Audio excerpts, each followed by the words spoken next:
Johnson, Frank. Pound it. All right. Yeah. Let's get right into it today. We're going to talk about some Marvel shows real quick. Disney Plus. Disney Plus, you're coming in clutch. That's right. We got SheHulk and Mrs. Marvel. Mm-hmm. Let's go with Mrs. Marvel first. Because it comes out first. Yes.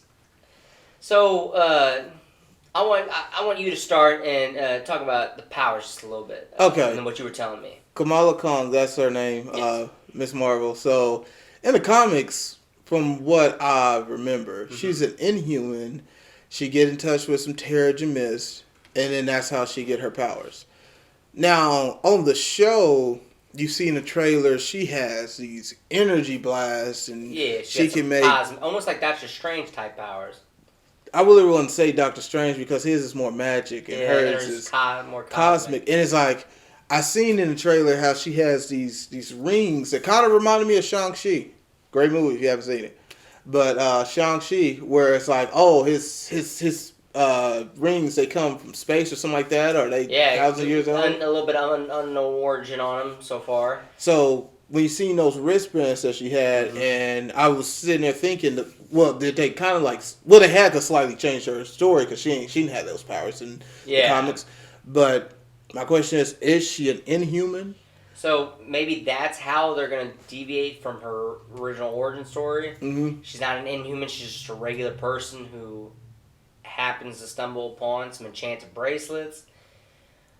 Or the bracelet came from the same kind of area that Shang-Chi's rings came from. Mm-hmm. That is an interesting question. I hope it's going to be answered once it comes out.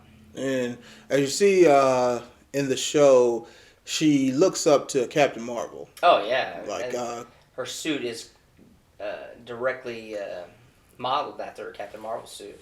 Now, in the movies, they didn't really spend a lot of time with Captain Marvel on Earth. It's like in her movie, she was on Earth in the 90s. It was just a little bit that she was on Earth. And then she came back for the Avengers films. So when did she make that impact on in the MCU where you got characters trying to model after her? Like when is there an opportunity that she? So is this after Endgame? I want to say yes. Because I would say that's the only way she made an impact. Because her exploits during Endgame were broadcasted to the world, and that's how she was able to see it. I mean, because even Spider-Man referenced her, so I say she has some bit of credibility on Earth. But it's just like, what else does she do besides? It would have to be what happened in Endgame, because like you said, she was in space for her movie. She was in space. She was on Earth. Then she went back to space. And then they went back out to space, and then she left completely. Wait a minute, do we know she left after Endgame? After Endgame, we don't know where she went. Like, did she stay on Earth for a while? That's a good question, because she could have stayed on Earth for a little short time and done a little bit of superheroing around that we don't know of. Mm. But I would say it's probably after Endgame for sure. Mm. Unless she was on Earth in between when she left from her movie and Endgame, but we know that's not true, probably because Nick Fury would have probably knew about her being back, and he never pushed the button, so she never came back. I mean, does he still got a button on her now? Because Nick Fury, he's in space. He's that's a good question. He's getting sword together, so. That's a good question. Because I mean, the Avengers has a way of contacting her. Yes, yeah, they do because they've been talking to her. Mm-hmm. But maybe it's after or like in between Endgame and Infinity War, and she sees the way she's helping the world get back on track. But she's also in space for quite a bit of that, so it's gonna be interesting to see where this one fits in the timeline. Yeah, and then you can already see that they're planting seeds for the Marvels movie. Oh yeah, Marvel Studios, the Marvels. Yeah, there's a lot of Marvels going on here. And that's gonna have Miss Marvel, Captain Marvel, and Monica Rambeau. Monica Rambeau, yes. Who after WandaVision. WandaVision now has, Powers. would you say cosmic powers as well?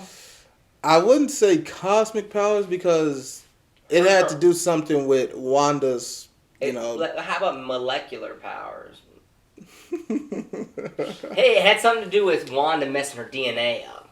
I mean, well, Wanda got her powers from the Mind Stone, so that came with a little bit of, cosmic. But then she also had mutant powers too. Yeah, because her origins kind of messed up a little bit, but. Well, that was because of the rights things and Yeah, what they couldn't do and what they can do. Now they can. But that show's gonna be a great show, I think. I think it's gonna be pretty entertaining. Now, do you think so? Where do you think Secret Wars is gonna line up with all these? All these characters, a lot of new characters coming in. I think. Because you think that. I think Secret Wars is going to be a while. Okay. I think they're going to probably do some type of cap off for the multiverse, and then they'll get into Secret Wars. I think, but I do think Secret Wars will be the next Avengers level film. Okay. Yeah. How this fits in, I mean, I don't think this is going to have anything to do with Secret Wars. I was just wondering because I feel like Secret Wars will be the next time we see Nick Fury. And actually, we're going to see Nick Fury in Secret Invasion. Oh, Secret Invasion. That's when we're going to see Fury. Okay, yeah. So, I was completely off on that. But yeah. So, Secret Invasion will be the next time we see Nick Fury, I think. I think you're right on that. Yeah, but I feel that this show is definitely going to lead into whatever they got planned for the Marvels movie.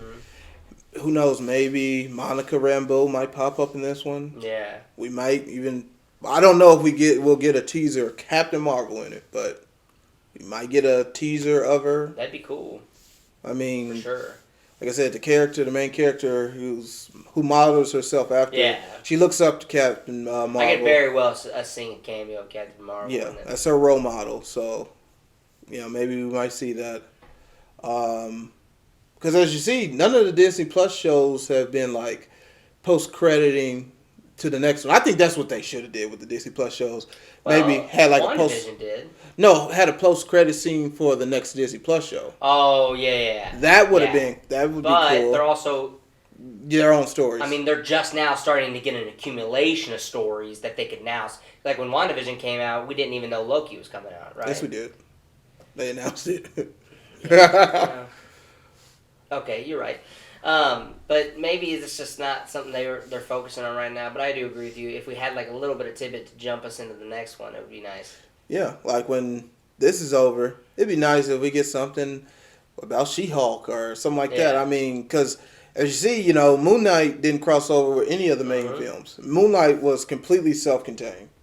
All the other films had something to do. I mean, shows had something to do with the movies. Yeah, so that begs the question: if they don't connect them in the movies right now, will they be roped into some movies later on? Yeah, I mean, because you can tell Miss Marvel's going to be part of the Marvels. Yeah. So that's just something you can see. There's no way she's not. Yeah. So I think the show's going to be good. Well, it's a lot I want out of it, but yeah. Yeah. Well, like you said, hopefully this connects into She-Hulk. Let's get into the She-Hulk trailer. Oh yeah. Or the She-Hulk show. She-Hulk. She-Hulk.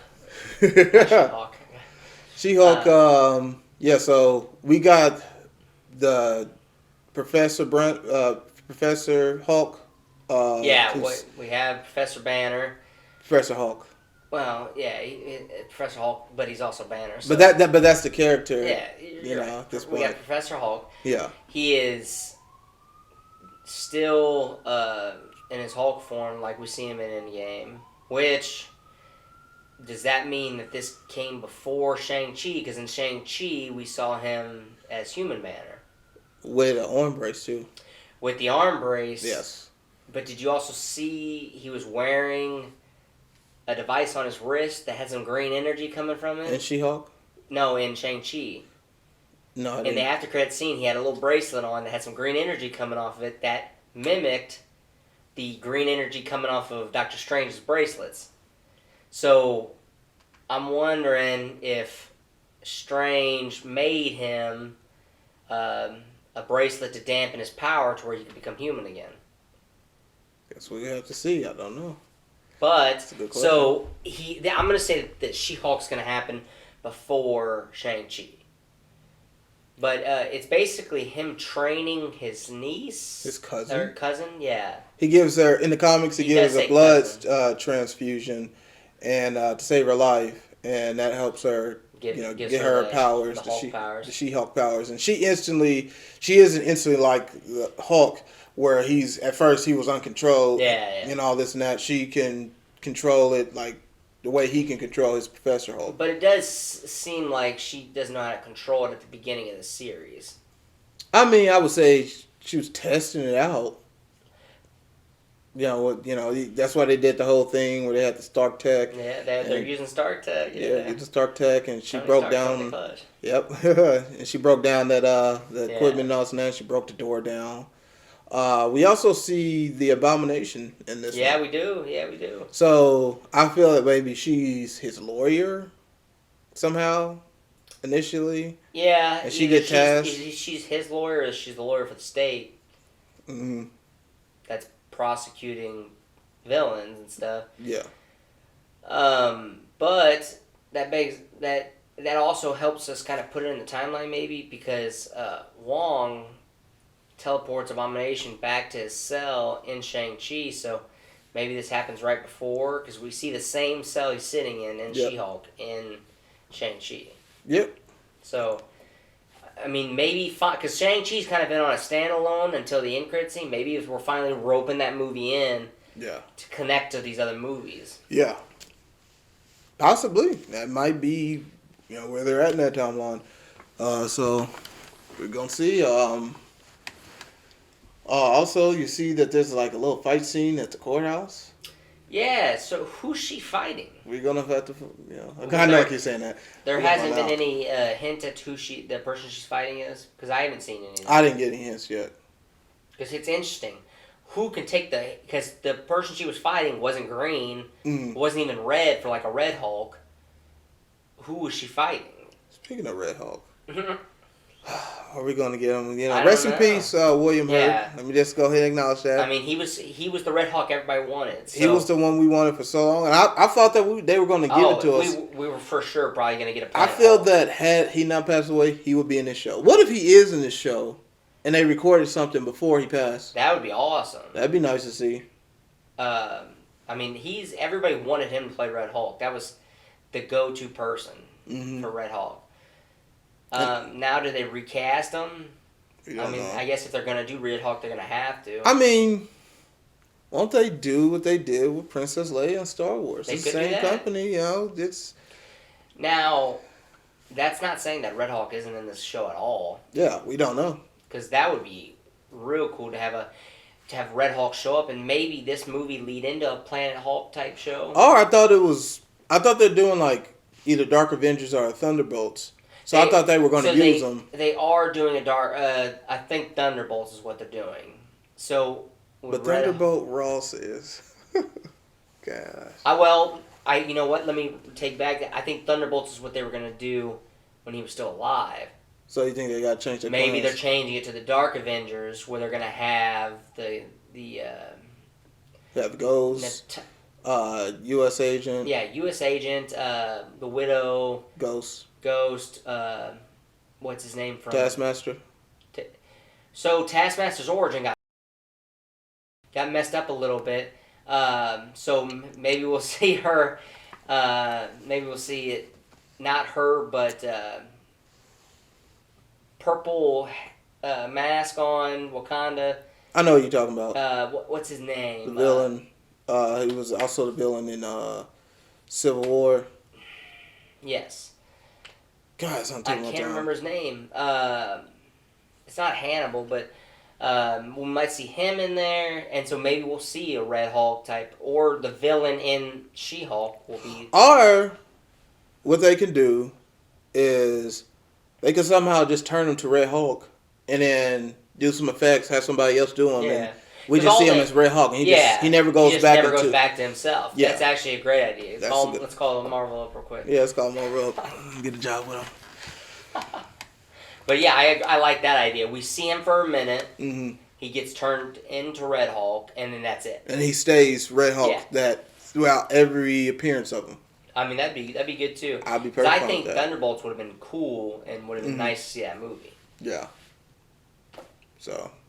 But we can only wait till the show comes out and we find out. I mean, that's something that's a challenge Marvel has had to face when it came to the deaths of the actors. And rest in peace to actors, and also rest in peace to Black Panther, Chadwick Boseman, our king, Wakanda forever. Rest in peace to you. That's a challenge they had. That's a new loophole that they got to do. They have to deal with those deaths, and they have to weave in a new story when someone else passed away. Which, we're also going to get a Black Panther movie this year, so I can't wait to see how they had to deal with things. Which I know that the actors on set said it was weird filming that movie without him. So it's going to be interesting to see the storyline they went with on that one. Exactly.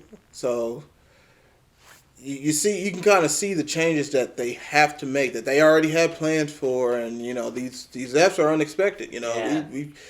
We as fans, when we look at these actors, we feel that they can live forever. You know what I mean? And it's like it's real sad, and once they pass away and stuff. But like I said, I trust Marvel. I've been trusting what they've been giving us. They have been giving us quality entertainment. Very good quality. So. Hey, we're just going to have to see. Man, I can't wait to see it. Can't wait to see it. So let's go to our anticipations for these films. Shows, So, anticipation for Miss Marvel, I'm going to go with an 8. I think it's going to be a good self-obtained origin story. I feel that afterwards, we are going to get some type of teaser into the Marvels film. So I'm going to go with 8 for that one. As regards to SheHulk, I'm going to give it 8.5 for SheHulk. Again, it's a new origin story. Marvel, they're taking risks with new characters. But you're going to have Mark Ruffalo in it. You're going to have some of the older actors for the franchise in it. They're bringing back Abomination. I really look forward to these shows. I keep saying films because it's from the franchise, started films, but I really look forward to these shows. So, what about you, Frank? Let's see. For Mrs. Marvel, I'm gonna give it an 8 as well. It's nice to see these new characters coming into play. We've never seen them before, so we get a fresh take on them too. And hopefully it continues to wrap in some other movies that haven't already been shown as part of haven't had direct contact with the rest of the universe. Hopefully it wraps them in and connects them. For She-Hulk, I'm not as excited about this one as I am as Marvel, so I'm going to give it a 7. I kind of don't really see where we go from there. But I'm happy to be wrong on that. So let's just hope that they can kind of piece everything together in that one. Okay. All right. Well, we'd like to thank you fans for joining us on another episode of Fan Style Reviews. Again, I am Jamel. And I'm Frank. And we are going to see you on the next one.